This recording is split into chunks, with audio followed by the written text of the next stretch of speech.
అంత పరిశుద్ధులా అని ప్రశ్నిస్తున్నాడు. రిమోట్ ఏదో మన ఊహల్లో కూడా తన ఆలోచనకు రానంత పరిశుద్ధులా అలాంటి వారైతే ఒక ప్రశ్నకు సమాధానం చెప్పాలంటే ఆయన మొదలుపెట్టాడు. ఇది చాలా కీలకమైనది. ఈ ప్రశ్న చాలా కీలకమైనది. ఇప్పుడు దాన్నే మనం ఆలోచించబోతున్నా. ఆ ప్రశ్న ఏంటో ఆయన నోటే విందాం. ఆదాము నిషిద్ధ ఫలమును తినకముందు. ఇక్కడ సంగతి మీకు జ్ఞాపకం చేస్తాను. ఇప్పటి వరకు మనం ఏం ఆలోచించామంటే రంజిత్ తోఫీర్ గారికి మాత్రమే ఆత్మ వలన బయలుపరచబడిందన్న చెప్పబడిన ఆ సంగతి, దానికి సంబంధించిన ఆయన ఏ వచనం తీసుకున్నాడు అది ఆయన లాంటి వారి కొరకు మాత్రమే కాదు, అది అందరికీ. ఆనాడు అపోస్తులైన పౌలు గారు వారికి బయలుపరచబడిన మరుగైన జ్ఞానమును వారి ద్వారా దేవుడు ప్రకటించాడు. దేవుని మహిమార్థమే, వీరి ఘనతార్థమే మొదటి శతాబ్ద కాలంలో ఆ మర్మము బయలుపరచబడి ప్రకటించబడి రాయబడింది. ఇప్పుడు చదువుకుంటున్న మనమందరము కూడా ఆ సంగతులు చదివి ఆత్మ సహాయంతో వాటిని గ్రహించగలము. ఫస్ట్ ఇది నేను జ్ఞాపకం చేశాను. రెండవది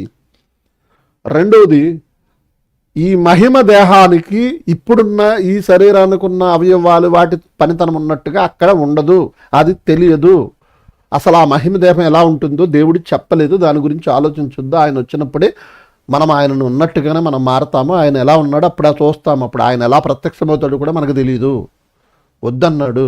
కాబట్టి ఈ శరీరంకి ఎలాంటి అవయవాలు ఉన్నాయి, అలాంటి అవయవాలు ఉంటాయి, ఎలాంటి పనితనం ఉంటుంది అన్న సంగతి ఆలోచించొద్దు. ఇది రెండవ భాగం.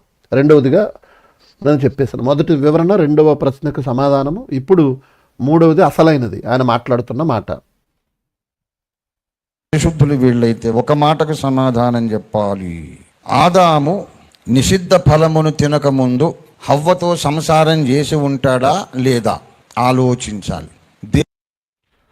ఇక్కడ మీరు కూడా ఆలోచించాలి. నిషిద్ధ ఫలము, పండు తినకముందు, తినవద్దన్న పండు తినకముందు ఆదాము అవ్వతో సంసారం చేసుంటాడా లేదా? ఇది మీరు కూడా ఆలోచించాలి. ఆలోచించవలసిన విషయమని ఆయన కూడా చెప్పాడు. అంటే ఆయన ఉద్దేశం ఏమై ఉన్నదో ఆయన మాటలో చెప్పేస్తాడు. దేవుని ఉద్దేశం ఏంటో బైబిల్లో రాయబడింది అంటే మనం ఆలోచిద్దాం. ఆయన ప్రశ్నకి మన ఆలోచన సమాధానం అవుతుంది. అప్పుడు ఆదాము నిషిద్ధ ఫలమును తినకముందు హవ్వతో సంసారం చేసి ఉంటాడా లేదా ఆలోచించాలి. దేవుడు ఏం చెప్పాడు? మీరిద్దరూ ఫలించి, అంటే పిల్లల్ని కని భూమిని, అంటే పాపం ప్రవేశించక ముందే వాళ్ళిద్దరు సంసారం చేసి ఉండాలి. పిల్లల్ని కనమన్నాడు గనక కనే ప్రయత్నం చేసి ఉండాలి.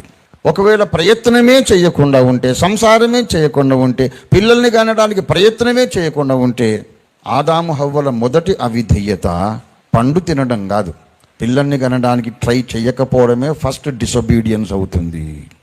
పరిశుద్ధ ప్రపంచంలోనే పాపం ప్రవేశించక ముందే వీరి పిల్లల్ని కనండి అని దేవుడు అంటే, ఈ అవయవాలు, ఈ వ్యవస్థ, మానవ శరీరంలోని పునరుత్పత్తి వ్యవస్థ దేవుడే సృష్టించి పిల్లల్ని కనమని పరిశుద్ధ ప్రపంచంలోనే చెప్పాడంటే అది మనం అసహించుకోవలసిన విషయం కాదు. దేవుని సృష్టిని మనం అసహించుకోకూడదు. పాపమే ప్రవేశించక ముందు దేవుడే సృష్టించిన అవయవాలు విమోచన సంపూర్ణమైనాక ఎందుకు మాయమైపోతాయి? అప్పుడేమో దేవుడే వాటిని సృష్టించి తర్వాత మాయం చేస్తే దేవుడే నాలిక ఖర్చుకొని అరే నేను అవి చేయకపోతే బాగుండరా, తప్పైపోయిందని ఒప్పుకున్నట్టు దేవుని ఒరిజినల్ సృష్టిలోనే తప్పున్నట్టుగా మనం ఆరోపించినట్లవుతుంది. ఇదండి ఇప్పుడు అసలు కంక్లూజన్కి మనం వచ్చాం. ఆయన ఒక ప్రశ్న ఇచ్చాడు. నిషిద్ధ ఫలము తినకముందు, అంటే పండు తినవద్దన్న పండు తినకముందు ఆదామవ్వలు సంసారము చేసి ఉంటారు అన్నది ఆయన భావన, ఆయన కన్ఫర్మేషను. మీకు అర్థమైంది కదా? పండు తినకముందు ఆదామవ్వలు ఆ ఏదైనా తోటలో ఆ సిగ్గెరుగని ఆ దేహము, నిరంతరము జీవించు ఆ దేహము, అంటే పండు జీవవృక్ష ఫలము కూడా తింటున్నారు కనుక మట్టి శరీరము నిత్యము జీవించే ఆ శక్తిని కూడా జీవవృక్ష ఫలము ద్వారా వారు పొందుకుంటున్నారు కనుక పండు తినేంత వరకు వారికి మరణము లేదు. ఇది కన్ఫామ్. ఈ పండు తినకముందు వారు భార్యాభర్తలుగా నిషిద్ధ ఫలము తినకముందు భార్యాభర్తలుగా వారు సంసార జీవితం గడిపారా లేదా అని ప్రశ్నించారు. ఒకవేళ వారు సంసార జీవితం గడిపుండకపోతే దేవుడిచ్చిన ఆశీర్వాదము మీరు ఫలించి అభివృద్ధి చెంది భూమిని నిండించమన్న ఆజ్ఞను మీరినట్టు అవుతుంది. అవునా కదా? మనకన్నా అనిపిస్తుంది కదా? అవును కదా అనిపిస్తుంది. పండు తినక ముందు దేవుడిచ్చిన ఆశీర్వాదాన్ని బట్టి వారు సంసార జీవితం గడిపి ఉండాలి, బిడ్డలను కనే ప్రయత్నము చేసి ఉండాలి అనేది ఆయన ఆలోచన, ఆయన ప్రతిపాదన, ఆయన కన్ఫర్మేషన్, ఆయన వివరణ. కాబట్టి ముందు అవిదే తదవుద్ది, పండు తినకపోవడం కాదు, ముందు అదే వద్దు. కాబట్టి పరిశుద్ధ ప్రపంచములోనే అనగా ఏదేను తోటలో దేవుని సాన్నిహిత్యములోనే వారిద్దరూ సంసార జీవితం గడిపారు. అలాంటిది విమోచన తరువాత క్రీస్తు రెండవ రాకడ పరలోకం వెళ్ళిన తర్వాత అది ఎందుకు ఉండదు అన్నది ఆయన భావన. అర్థమైందా లేదా? పండు తినక ముందు పరిశుద్ధ ప్రపంచంలోనే వారు లైంగికంగా కలిసి ఉన్నారు, సంసార జీవితం గడిపారు, భార్యాభర్తలుగా పిల్లలకనే ప్రయత్నం చేశారు. పాపము చేయకముందు, ఈ పాపలోకంలో పడకముందు పరిశుద్ధ లోకంలోనే ఆ పాపము లేదా ఆ కార్యము చేసినప్పుడు పరలోకం వెళ్ళిన తర్వాత ఇది ఎందుకు జరగదు అన్నది ఆయన ప్రశ్న. దీనికి సమాధానం ఆలోచిద్దాం మనం వాక్యానుసారంగా. ఆలోచించే ముందు ఒక ప్రశ్న. ఆ సద్దుకైలు అడిగినట్టుగా 7 చేసుకున్నాడు ఒకడు. ఇప్పుడు నిజంగా పరలోకం వెళ్ళిన తర్వాత ఇక్కడ ఎవరైతే భార్యలుగా ఉన్నారో వాళ్ళే పరలోకంలో కూడా ఇక్కడ ఉన్నట్టుగా అక్కడ అతనికి భార్యలు అయి ఉండుంటే ఆ భార్యలు ఈయన 7 అతడు సంసారం చేస్తాడా? సొలొమోను 700 మంది భార్యలు, 300 మంది ఉప్పుడుగెత్తులు, ఆ 1000 మందితో అక్కడ సంసారం చేస్తాడా? దావీదుకి అనేక మంది భార్యలు, అబ్రహాము గారికి సారమ్మ ఆగరు, ఇలాగా హన్నా పెనిన్నా ఇద్దరు, సమూయేలు తల్లి తన సవతి తల్లి. ఇలా ఆలోచిస్తే ఆదికాండం నుంచి ప్రకటన గ్రంథం వరకు రాయబడిన కొంతమంది జీవితాలలో ఒకరికంటే ఎక్కువ మందిని చేసుకున్నవారు ఆ పరలోకంలో వాళ్ళతో సంసారం చేస్తారా? చెప్పండి. ఇక్కడ 3-4 చేసుకున్నవాడు, లేదా ఒక్కరికి మించి మరొక 2-3 చేసుకున్నవాడు మరణించిన తర్వాత పునరుద్ధాన శరీరంలో అక్కడ వీళ్ళే అక్కడ భార్యలుగా ఉంటారా? ఇంకొక మాట, వివాహం చేసుకుని ఇతడు ఈమెను విడిచిపెట్టేస్తాడు, ఇంకొక ఆమెను చేసుకుంటాడు, ఈమె మరొకతను చేసుకుంటుంది. మరి అక్కడ ఎవరికి భార్యగా ఉంటుంది, ఎవరికి భర్తగా ఉంటారు? అసహ్యంగా లేదా మాట్లాడుకోవడానికి? అసహ్యంగా ఉంది కదా. మరి ఇవన్నీ ప్రశ్నలు వస్తాయి కదా. ఇక్కడేదో మానవులందరూ ఒక్క పురుషుడు ఒక్క స్త్రీనే పెళ్లి చేసుకున్నట్టు, ఒక్కరికే మాత్రమే భార్యాభర్తలు అయినట్టుగా మనం ఎందుకు అలాంటి ఆలోచనలు? అంతెందుకు? రంజిత్ ఓఫీర్ గారి జీవితంలోనే మొదటిగా ఆయనకి వివాహమైంది, భార్య విడిచిపెట్టింది, తర్వాత మరొక ఆమెను చేసుకున్నాడు, ఆమె విడిచిపెట్టింది. మరి వారి జీవితాలు ఎలా ఉన్నాయో నాకైతే తెలియదు. మరి రంజిత్ ఓఫీర్ గారు చేసుకున్న మొదటి భార్య, రెండవ భార్య పునరుద్ధానం ఇప్పుడు ఆయనతో కలిసి లేరు, వేరేగా ఉంటున్నారు. వారు వివాహాలు చేసుకున్నారో లేదు నాకైతే తెలియదు. నన్ను క్షమించండి, ఈ మాటను నేను మాట్లాడడం అభ్యంతరకరమైతే నన్ను క్షమించండి. రంజిత్ ఓఫీర్ గారికి మొదట ఒక భార్య, ఆమె విడిచిపెట్టేసింది, ఇంకా బ్రతికే ఉన్నది ఆమె. ఇంకొక ఆమెను చేసుకున్నారు, ఆమె విడిచిపెట్టేసింది, ఆమె బ్రతికే ఉంది, ఆమె జీవిస్తున్నారు. రంజిత్ ఓఫీర్ గారు బ్రతికే ఉన్నారు. వీళ్ళు మరణించిన తర్వాత పునరుద్ధాన శరీరంలో వీళ్ళిద్దరూ మళ్ళా రంజిత్ ఓఫీర్ గారికి భార్యలుగా ఉండి అక్కడ సంసారం చేస్తారా? అంటే ఇక్కడ ఉన్న దైనందిన జీవితంలో సేవ, దేవుని పరిచర్యతో పాటు అక్కడ పరలోకంలో దేవుని స్తుతించడం, ఇంకా దైవ కార్యాలతో పాటు భూమి మీద మానవ కార్యాలుగా మనం జరిగించినవన్నీ అక్కడ కూడా జరిగిస్తామా? మరి ఇలాంటి ప్రశ్నలు రావా? దీనికి సమాధానం ఏముంది? కాబట్టి పండు తినకముందు ఆదామవ్వలు ఏదైనా మనములో భార్యాభర్తలుగా కలిశారా లేదన్నది మనం ఆలోచిద్దాం. వాక్యానుసారంగా ఆలోచిద్దామండి. ఇది ఇప్పటి వరకు ఒకవేళ ఆలోచించకపోతే ఈసారి మనసు పెట్టండి. ఎందుకు అనంటే మనము నిత్యము చదువుకున్న సంగతులలోనే మనం ఆగి ఆలోచించక పొరపడి ముందుకు దాటి వెళ్ళిపోతున్నాం. ఇది మీకు చూపిస్తాను, ఇదే మీకు ఇప్పుడు నేను వివరిస్తాను. చూడండి, ఆదికాండము 1వ అధ్యాయము 27వ వచనం నుంచి చదువుదామండి. చాలామంది ఆదికాండము 1వ అధ్యాయాన్ని చాలా అపార్థాలు చేసుకున్నారు. 1వ అధ్యాయం మీద అనేక గ్రంథాలు కూడా రాసేశారట. అందులో రంజిత్ తూఫీర్ గారు కూడా ఈ ఆదికాండ మొదటి అధ్యాయం మొదటి 2 వచనాల్లో కూడా విపరీతమైన భాష్యాలు రాసిన సందర్భాలు లేకపోలేదు. ఇక ఈ టాపిక్లో ఆదికాండ మొదటి అధ్యాయము 27వ వచనం మీరు గమనించండి. దేవుడు తన స్వరూపమందు నరుని సృజించెను, దేవుని స్వరూపమందు వారిని సృజించాను, స్త్రీని గాను పురుషుని గాను వారిని సృజించాను కదా. స్త్రీని గాను పురుషుని గాను వారిని సృజించాను. ఈ ఒక్క మాట ఈ 27వ వచనంలో చెప్పినట్టు దేవుడు ఆదామవ్వలను ఒకే రోజు ఒకే సమయంలో సృష్టించాడా? ఒకసారి చెప్పబడిన ఈ వచనములో ఉన్నట్టుగా దేవుడు ఆదామవ్వలను ఒకేసారి సృష్టించాడా? మీరు ఆలోచించండి. ఒకేసారి సృష్టించాడా? కానీ ఒక్కరోజే ఒక్క సమయంలోనే సృష్టించినట్టుగా వచనం ఉందిగా. మరి దీన్ని ఎలా అర్థం చేసుకోవాలనంటే ఆదికాండము మొదటి అధ్యాయము 27వ వచనములో చెప్పబడిన ఈ సంగతి, క్లుప్తముగా చెప్పిన ఈ సంగతి, ఈ వచనము 2వ అధ్యాయం అంతా చదివితే గానీ అర్థం కాదు. దీని వివరణ ఆదికాండం మొదటి అధ్యాయం 27వ వచనం యొక్క వివరణ 2వ అధ్యాయములో చాలా భాగం ఉంది. దేవుడు తోట వేశాడు, దానిని సేద్యపరచుటకు ఆదామును అందులో ఉంచాడు. అది కూడా చూద్దాం ఒక్కసారి. చూడండి, ఆదికాండం 2వ అధ్యాయం, దేవుడైన యెహోవా నరుని తీసుకుని ఏదైనా తోటను సేద్యపరచుటకు దాన్ని కాచుటకు దానిలో ఉంచాను. మరియు దేవుడైన యెహోవా ఈ తోటలోనున్న ప్రతి వృక్ష ఫలమును నీవు నిరభ్యంతరంగా తినవచ్చు. అంటే ఇక్కడ మనకేమర్థమవుతుందంటే మొదటగా ఆదామును చేశాడు. ఆదాము ఏదైనా తోటను సేద్యపరుస్తున్నాడు. ఇంకా అనేక రోజులు, అనేక సంవత్సరాలు, ఎంత కాలం గడిచిందో తెలియదు. చాలా కాలం తర్వాత హవ్వను చేశాడు. ఆదామును చేసే సమయానికి హవ్వను చేసే సమయానికి మధ్య కొన్నేళ్ళు గ్యాప్ ఉంది. 1 సంవత్సరం 2 సంవత్సరాలని చెప్ప వీలుపడదు, 1 రోజు 2 రోజులని చెప్ప వీలుపడదు. ఆదామును చేసిన చాలా కాలానికి హవ్వను చేశాడు, స్త్రీని చేశాడు. అంటే చాలా గ్యాప్ ఉంది, చాలా వ్యవధి ఉంది. ఆదామును చేశాడు, తోటను సేద్యపరుస్తున్నాడు, ఇంకా తోటలో దేవునితో సన్నిహిత్యం కలిగి ఉన్నాడు.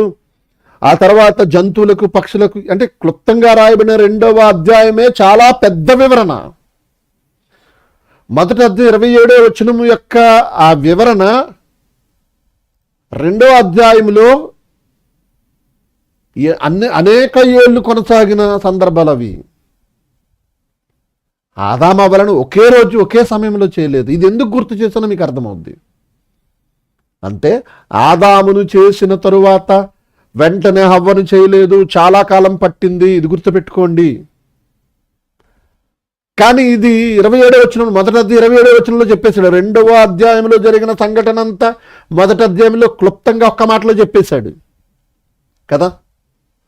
అంటే ఆదామును చేసిన వెంటనే హవ్వను చేయకపోయినా ఒకేసారి చేసినట్టుగా ఈ వచనంలో క్లుప్తంగా ఎలాగైతే చెప్పేశాడు. ఇప్పుడు చూడండి 28వ వచనంలో, దేవుడు వారిని ఆశీర్వదించెను. ఇది ఎప్పుడు చెప్పాడు? ఇద్దరు చేయబడిన తర్వాత కదా. మీరు గుర్తుపెట్టుకోండి, ఇద్దరు సృష్టింపబడిన తర్వాత ఆశీర్వాదం ఇచ్చాడు. కానీ సృష్టించకముందే ఆశీర్వాదం ఇచ్చినట్టుగా, లేకపోతే సృష్టించిన వెంటనే ఆశీర్వాదం ఇచ్చినట్టుగా ఇక్కడ రాయబడలేదు. టైం గడిచే ఉంటుంది. దేవుడు వారిని ఆశీర్వదించిన ఎట్లనగా మీరు ఫలించి అభివృద్ధి పొంది విస్తరించి భూమిని నిండించి దానిలో పరచుకొనిడి అన్నాడు. అంటే ఇప్పుడు ఒకవేళ ఆదామవ్వలు సృష్టింపబడిన వెంటనే ఈ ఆశీర్వాదం ఇచ్చేసి ఉంటే ఆ ఏదైనా తోటలోనే వీరు సంసారం చేసి ఉండాలి, బిడ్డలు కూడా పుట్టి ఉండాలి. కానీ బిడ్డలు పుట్టినట్టుగా ఆధారం లేదు, సంసారం చేసినట్టుగా కూడా ఆధారం లేదు. కానీ ఇది మొదటిచ్చిన ఆజ్ఞగా మనం మాట్లాడుకుంటున్నాం. వారిద్దరిని సృష్టించిన వెంటనే ఇచ్చేసిన వాగ్దానం, ఆశీర్వాదం అనుకోకండి. అలాగని ఎప్పుడో ఇచ్చిన ఆశీర్వాదం అని కూడా నన్ను అనడంలా. మొదటి 27వ వచనములోనేమో ఇద్దరు ఒకేసారి సృష్టింపబడిన సందర్భం కాదు, కానీ ఒకసారి చెప్పాడు. ఆదామును చేసిన తర్వాత అవ్వమ్మను చేశాడు, చాలా గ్యాప్ ఉంది. ఇదెంత వాస్తవమో, వారిద్దరూ సృష్టింపబడిన వెంటనే ఆదాము నోట వచ్చిన మాట ఏంటి? అవ్వ సృష్టింపబడిన తర్వాత ఆదాము నోట వచ్చిన మాట ఏంటి? నువ్వు నరుడిలో నుండి తీయబడిను కనుక నారి అనబడును అని ఆదాము పలికిన మాట మోసే రాసేసరికి వివాహ వ్యవస్థ ఉంది కనుక పురుషుడు తన తల్లిని తండ్రిని విడిచి భార్యను హత్తుకును అనే మాట మోసే గారు అప్పుడు రాశారు. మీరు గమనించారో లేదో, ఆదామవ్వలు స్త్రీ సృష్టింపబడిన తర్వాత ఆదాము ఎముకలలో నుంచి, ఆ ప్రక్కటెముకల్లో నుంచి ఒక ఎముకను తీసి స్త్రీని నిర్మించిన తర్వాత ఆదాము మాట్లాడిన మాట ఏంటంటే, నువ్వు నరుల్లో నుండి తీయబడుతూ కనుక నారి అనబడును అన్నాడు. ఆ నెక్స్ట్ మాట, పురుషుడు తన తల్లిని తండ్రిని విడిచి భార్యను హత్తుకొనును అన్న మాట ఆదాము పలికినది కాదు, మోషే గారు రాసిన మాట. అప్పటికి మోషే గారు జీవించిన కాలానికి వివాహ వ్యవస్థ ఉంది, భార్యాభర్త. ఎందుకంటే ఆదాముకు అక్కడ తండ్రి లేడు. తల్లిని తండ్రిని విడిచి భార్యను హత్తుకొనును అనేది ఆదాము అవ్వలకు వర్తించే సంగతి కాదు, తర్వాత మనుషులకు వర్తించేది. మోషే గారు రాసేసరికి వివాహ వ్యవస్థ అనేది ఉంది కనుక దానిని ప్రస్తావిస్తూ ఆదాము గారి సందర్భం ఆదికాండం అంతా రాసింది మోషే గారు కనుక అక్కడ రాయబడిన మాట అది. ఇది ఎంత వాస్తవమో మీకు అర్థమవుతుందని నేను అనుకుంటున్నాను. ఇది ఎంత వాస్తవమో, వారు సృజింపబడిన వెంటనే దేవుడు వారిని ఆశీర్వదించి పిల్లలను కనండి అని అల్లా. వారు సృజింపబడిన వెంటనే వారిద్దరిని దగ్గరికి పిలిచి మీరు మిమ్మల్ని ఆశీర్వదించి మీరు ఫలించి భూమిని నిండించండి అంటే రోజు అదే పనిలో ఉంది వాళ్ళు. అది అప్పుడు మాత్రమే ఇచ్చిన ఆశీర్వాదం కాదు, ఆ సమయంలో ఇచ్చిన ఆశీర్వాదం కాదు. ఈ ఆశీర్వాదం అంటే మీరు ఫలించి అభివృద్ధి పొంది భూమిని నిండించనే ఆశీర్వాదం వాళ్ళు సృష్టింపబడిన తర్వాత ఎంత కాలానికి ఇవ్వబడిందో, లేదా భవిష్యత్తును దృష్టిలో పెట్టుకుని ఎప్పుడు ఇచ్చాడో అన్నది మనం లెక్కలు తేల్చలేం. కానీ రాయబడిన మాటలో మాత్రం, రాయబడిన వచనాల్లో మాత్రం వాళ్ళు ఎప్పుడు కలిశారని రాయబడింది.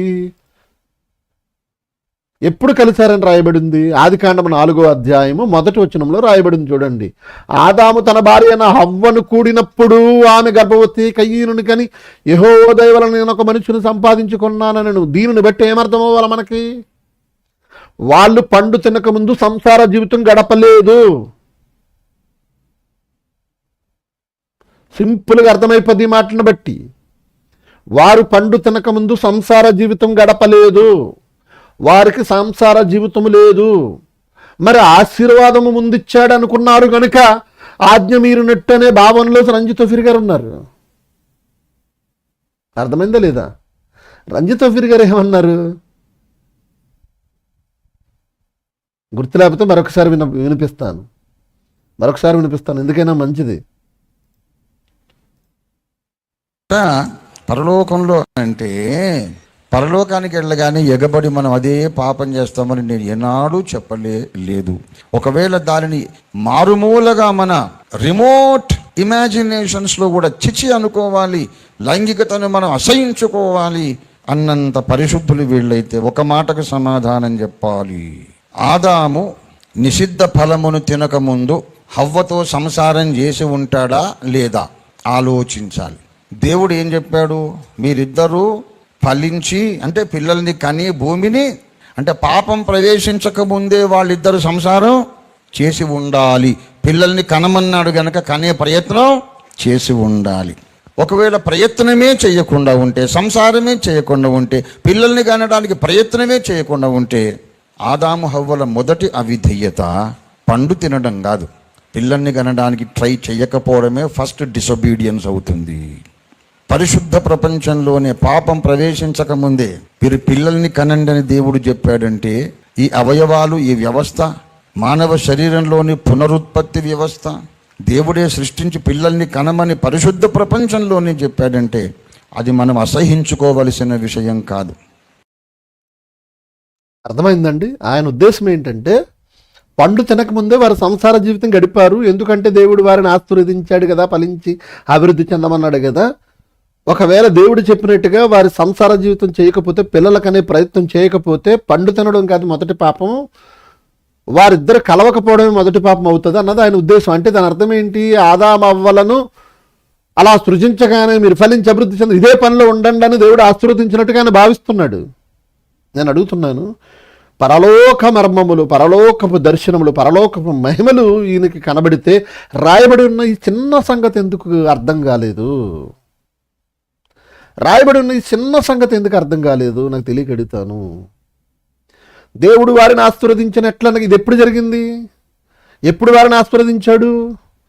వాళ్ళ పోనీ ఒకేసారి సృజింపబడ్డారా వాళ్ళు? కానీ వచనాలు మనకు ఎలా ఉన్నాయి? వరుస క్రమంలో ఉన్నాయి. దేవుడు తన స్వరూపమందు నరుని సృజించను, దేవుని స్వరూపమందు వారిని సృజించను, స్త్రీనిగాను పురుషునిగా వారిని సృజించను. ఏంటి ఒక్క మాటలో చెప్పినట్టుగా జరిగిపోయిందా? 2వ అధ్యాయం అంతా చదవండి. ఆదాము సృజింపబడిన చాలా కాలానికి హవ్వ సృజింపబడింది. ఇదెంత వాస్తవమో, వారు సృజింపబడిన వెంటనే వచనం ఉందో కనుక వాళ్ళని సృజింపగానే వాళ్ళు ఆయన ముందు నిలబడినట్టు వారిని ఆశ్రదించి పిల్లలకు అనే పనిలో ఉండండి అన్నట్టుగా భావిస్తున్నాడు ఆయన. కాదుగా, వరుస క్రమంలో ఉందని వెంటనే ఆశీర్వదించి ఫలింపు చేసేమన్నాడు, ఫలించిన భూమిని నిండించేమన్నాడు అని ఎందుకు అనుకోవాలి చెప్పండి? దేవుడు వారిని ఆశీర్వదించాను. ఎప్పుడు ఆశీర్వదించాడు? వారిని సృజించిన వెంటనేనా? సృజించిన వెంటనే ఆశీర్వదించి ఉండుంటే వారు ఆ పరిశుద్ధ ప్రపంచంలో పిల్లలకనే ప్రయత్నం చేసి సంసార జీవితం గడిపి ఉండొచ్చు. కానీ వారు సిగ్గెరుకున్నారు. ఏ దేహంతో ఉన్నారో అసలు వాళ్ళకి తెలియదే. అది ఆ లైంగిక వాంఛే తెలియదే. పోని ఒకవేళ ఆ పరిశుద్ధ ప్రపంచంలో మీరు ఫలించి భూమిని నిందించండి అని ఆశీర్వదించిన సందర్భం వెంటనే వాళ్ళు సృజింపబడిన వెంటనే దేవుడిచ్చి ఉంటే ఏదైనా చోట్లన పిల్లలకి అందరు కదా వాళ్ళు. ఏదైనా తోటలోనే పిల్లలకి అందరు కదా. కాబట్టి ఏదైనా తోటలో పండు తిననంత వరకు, పండు తినకముందు వారు ఏ సంసార జీవితం గడపలేదు. దేవుడు అప్పుడు ఆ సంసార జీవితం గడపాలని ఇచ్చిన ఆశీర్వాదం కాదు అది. అప్పుడిచ్చినది కాదు అది. మీకు అర్థమవ్వాలి ఇప్పుడు. అలాగని మరి వాళ్ళు పండు తిన్న తర్వాత ఆశీర్వాదం ఇచ్చాడంటారా? అప్పటి ఆశీర్వాదం అది. అప్పటి కోసం, పిల్లల కోసం ఆశీర్వాదం అది. అంతెందుకండి, ఆదాము అవ్వలు పండు తిన్నారు. పండు తిన్న తర్వాత దేవుడు వారిని పూర్తిగా విడిచిపెట్టేశాడా? ఏదైనా తోట నుంచి బయటికి గెంటేశాడా? పండు తినగానే ఏదైనా తోట నుంచి, మీరు గమనించండి, పండు తినగానే ఆదాము అవ్వలను ఇంకా దేవుడు దూరం పెట్టేశాడా? కాదుగా. ఏదైనా తోటకు బయట పెట్టాడు. జీవవృక్ష ఫలం తినకుండా కంటక జ్వాలను అడ్డు పెట్టాడు. కానీ వారి బాగోగులన్నీ దేవుడే చూశాడు. వారిని శపించినా, ఏదైనా తోటకు బయట పెట్టినా, జీవవృక్ష ఫలం తినకుండా అడ్డు పెట్టినా వారికి చర్మపు చొక్కాయలను చేయించింది ఆయనే. వారి సంరక్షణ అంతా చూసుకున్నది ఆయనే. దేవుని కనుసన్నల్లోనే ఉన్నారు. కాకపోతే ఏదైనా తోటలో లేరు. మరి ఎప్పుడు ఇచ్చి ఉండాలి ఆశీర్వాదం? బిడ్డల కోసం ఇచ్చిన ఆశీర్వాదం కదా. మరి బిడ్డల కోసం ఇచ్చిన ఆశీర్వాదం బిడ్డలు పుట్టే ముందే ఇస్తారుగా. ఇప్పుడు చూడండి 4వ వచనం. ఆదాము తన భార్య అయిన అవ్వను కూడినప్పుడు ఆమె గర్భవతి కయ్యను కన్నది. కయ్యను కనే ముందు మాత్రమే వారు సంసార జీవితం గడిపారు. పండు తిన్న తర్వాతే సంసార జీవితం గడిపారు తప్ప ఆ పరిశుద్ధ ప్రపంచంలో అని ఏదైనా తోట గురించి మాట్లాడారు రంజిత్ ఓఫీర్ గారు, ఆ తోటలో వారు ఆ బట్టలు లేని ఆ సమయంలో వారు సిగ్గెరుకగా ఉన్న అప్పుడు వారి దేహము పండు తిన్న తర్వాత ఉన్న దేహము లాంటిది కాదు.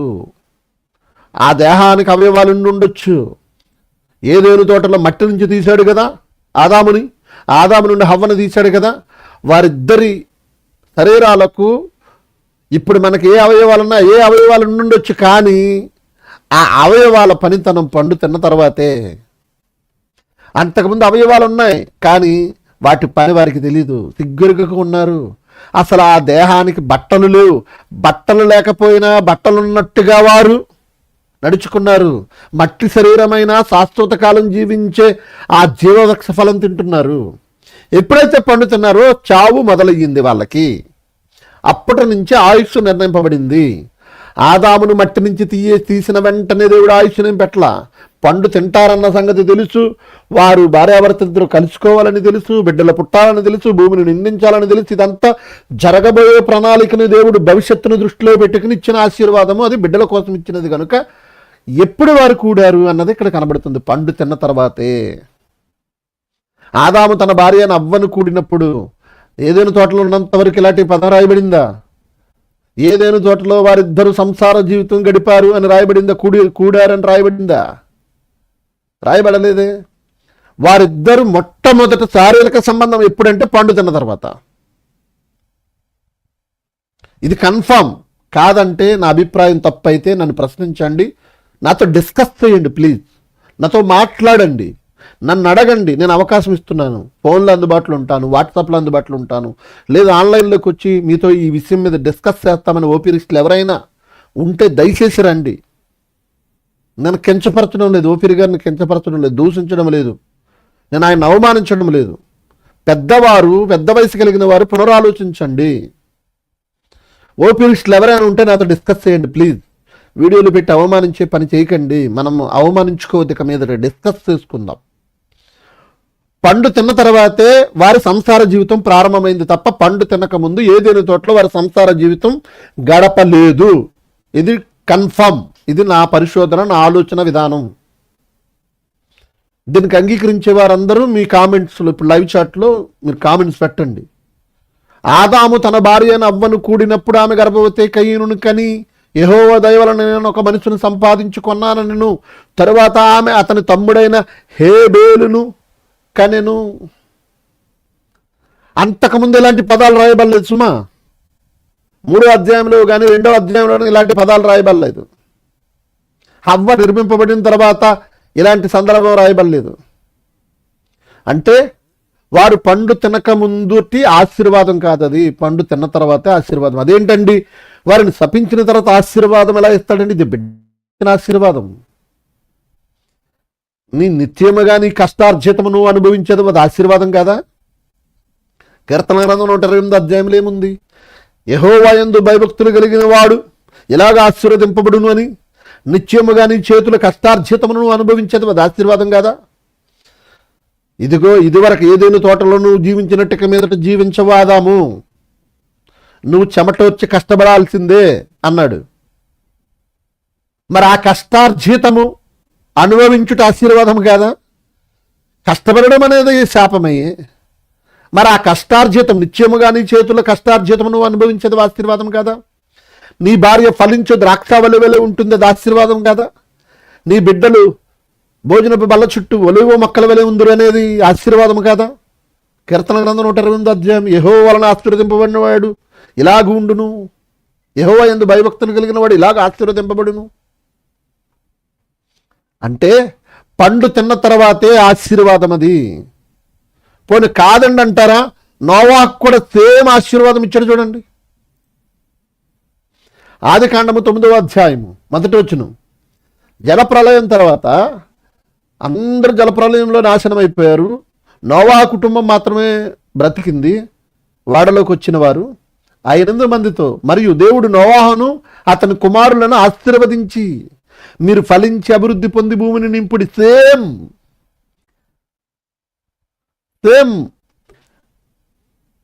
అంటే మనకి ఏమర్థం అవ్వాలి అని అంటే, ఇంకా నేను ముందుకు వెళ్తున్నానండి, నేను ఇంకా ముందుకు వెళ్ళి మాట్లాడతాను. నన్ను అడిగితే సేతు సంతానమునకు ముందు మరొక కొత్త ప్రపంచానికి నాంది పలకబోతున్న సందర్భములోనిదని అంటాను నేను. ఈ ఆలోచన కూడా తప్పైతే మన్నించండి, సరిచేయండి నన్ను. ఆదాము తన భార్య అవ్వను కూడినప్పుడు కయ్యను పుట్టాడు. ఆ కయ్యను తమ్ముని చంపేశాడు. ఈ ఘట్టం కూడా అయిపోయింది. ఆదికాండం 5వ అధ్యాయంలో ఆదాము సేతు సంతానము ద్వారా ఆదాము సేతును కనడం, ఆ సేతు సంతానము కుమారుని కుమార్తెను కనడం, అప్పటి కయ్యను 7 ఏళ్ళ తర్వాత ఇచ్చిన ఆశీర్వాదం అని కూడా నేను అంటాను. నేను ఇది నా ఆలోచన మాత్రమే, డిక్లరేషన్ కన్ఫర్మ్ కాదు. తప్పైతే సరిచేయండి. ఎందుకంటే భూమిని నిండించాలి. అది ఆశీర్వాదము, పిల్లల్ని కనే ఆశీర్వాదము, భూమిని నిండించే ఆశీర్వాదం. ఇది ఎప్పుడు జరిగింది? ఆదాము జీవితంలో సేతు ద్వారా జరిగింది. సేతు ద్వారా మనకు క్రొత్త జీవితం ప్రారంభమైంది ఆదాముకి. ఏదేను తోటలో దేవునితో సాన్నిహిత్యం కలిగి ఉన్నప్పుడు వారికి సంసార జీవితం లేదు, అదొక ప్రపంచం. ఆదాము ఆయన జీవించిన అదొక లోకం, అదొక ప్రపంచం. పండు తిన్న తర్వాత గెంట వేయబడి శపించబడి ఆదాము అవ్వలు కూడి లేదా వాళ్ళ సంసార జీవితం చేయడం, అదొక ఘట్టం, అదొక లోకం, అదొక ఎక్స్పీరియన్స్ ఆదాము అవ్వలకి. ఈ లోకంలో ఈ ఘట్టంలో కయ్యను దుష్టుడైపోయాడు, తమ్ముని చంపేశాడు. ఇక కయ్యూని ఇంకా లెక్కలోకి తీసుకోలేదు. ప్రథమ ఫలం కానీ జ్యేష్ఠత్వం కానీ కయ్యూనికి లేదు. ఇంకా మళ్ళీ ఆదాము క్రొత్త జీవితం ప్రారంభమైంది, మళ్ళా ఒక క్రొత్త ప్రపంచం ప్రారంభమైంది, సేతు నుంచి ప్రారంభమైంది. 5వ అధ్యాయం దగ్గర నుంచి ప్రారంభమైంది. సేతు సంతానం నోవాహు వరకు జన్మించిన వందలాది మంది జనాంగం అప్పటి కొరకైన ఆశీర్వాదం అని కూడా అనుకోవచ్చు. నా ఆలోచన నాకు ఎక్కువ అది తడుతుంది, నా మనసుకు అది తోస్తుంది. అప్పటి ఆశీర్వాదం అది అని అనిపిస్తుంది. ఎందుకంటే నోవాహును కూడా సేమ్ అలాగే ఆశీర్వదించాడు.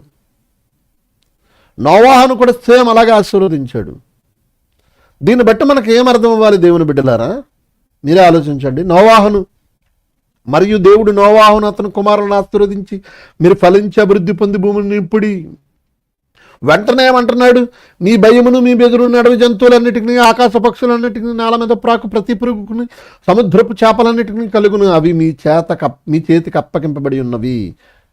ప్రాణము గల సమస్త చరములు మీకు ఆహారమగును. పచ్చని కూర మొక్కలు నిచ్చినట్లు వాటిని మీకు ఇచ్చినాను. అంటే దీన్ని మీరు ఆలోచించండి. సేమ్ ఆదాము ప్యాటర్న్ కనబడుతుంది ఇక్కడ. 28వ వచనం 1వ అధ్యాయము. దేవుడు వారిని ఆశీర్వదించినట్లనగా మీరు ఫలించి అభివృద్ధి పొంది విస్తరించి భూమిని నిండించి దానిలో పరిచుకొనుడి. సముద్రపు చేపలను ఆకాశ పక్షులను భూమి మీద ప్రాకు ప్రతి జీవిని ఏలుడని దేవుడు వారితో చెప్పును. దేవుడు ఇదిగో భూమి మీద ఉన్న విత్తనములిచ్చి ప్రతి చెట్టును విత్తనములిచ్చి వృక్ష ఫలములను ప్రతి వృక్షమును మీకు ఇచ్చి ఉన్నాను, అది మీకు ఆహారమగును. చూసారా? అంటే ఆదాము దగ్గర మాత్రం కేవలం మాంసాహారం ఇచ్చినట్టుగా లేదు, నోవాహు దగ్గర మాత్రం మాంసాహారం ఇచ్చినట్టుగా ఉంది. అంటే మేబీ తమ్ముడు గాబ్రియల్ గారు కూడా నాతో ఒకసారి డిస్కస్ చేశారు ఈ సంగతి. ఆదాము నోవాహు వరకు వారు శాకాహారమే తినుంటారు అన్నది ఇక్కడ అర్థమవుతుందని తమ్ముడు గాబ్రియల్ గారు కూడా ఒకసారి నాతో డిస్కస్ చేశారు. అవును, మేబీ అది వాస్తవం అని నేను అనుకుంటున్నాను. నోవాహు దగ్గర నుంచి వాళ్ళకి మాంసాహారం ఉంది, అంతకుముందు మాంసాహారం ఉన్నట్టుగా లేదన్నది మనం ఇక్కడ గమనించాలి. ఇది ఒక కీ పాయింట్, మీరు నోట్ చేసుకోండి. వండర్ఫుల్ పాయింట్ ఇది. అయితే ఆదామవ్వలు మొత్తానికి నేను చెప్పేది ఏంటంటే దేవుని బిడ్డలారా, ఓఫిర్ గారు అడిగిన 2 ప్రశ్నలు. ఒకటి, ఈ దేహానికి ఉన్నట్టు అవయవాలు మహిమ దేహానికి కూడా ఉంటాయన్న ఆయన వాదన వాక్యానుసారము కాదు. ఈ దేహానికి ఉంటున్న అవయవాలకున్న పనితనము అక్కడ కూడా పరలోకములో పునరుద్ధాన దేహానికి కూడా ఉంటుందన్నది వాస్తవం కాదు. ఆయన ప్రత్యక్షమైనప్పుడు ఎలా ఉంటామో అలాగే ఉంటాము. రెండవది, ఏదైనా తోటలో పండు తినకముందు ఆదామవ్వలకు సంసార జీవితం లేదు. దీనిని బట్టి పరలోకములో సంభోగం ఉంటుందని, పరలోకంలో శక్తి ఉంటుందన్నది ఆయన వాదన. ఎందుకంటే పండు నిషిద్ధ ఫలము తినకముందు పరిశుద్ధ ప్రపంచములో వారిద్దరూ సంసారము చేయలేదా అన్నారు కదా. చేయలేదు. పరిశుద్ధ ప్రపంచములోనే పండు తినకముందు వారి సంసార జీవితం ఉందంటే తిరిగి లేచిన తర్వాత పునరుద్ధాన శరీరమునకు కూడా అవయవాలు ఉన్నాయి కదా, ఉండాలి కదా. మరి అవయవం మిస్ అవ్వదు కదా. మిస్ అవ్వకుండా ఉన్న అవయవములే ఉండుంటే, పురుషాంగము స్త్రీ జననాంగం ఉండుంటే ఆ పరలోకములో సంభోగము కూడా ఉంటుంది కదా అన్నది ఈయన భావన, ఈయన ఊహ. ఈయన ఊహల్లో నుంచి పుట్టిన ఆలోచనలు దేవుడు బయలుపరిచిన సంగతులుగా సమాజానికి చెప్పి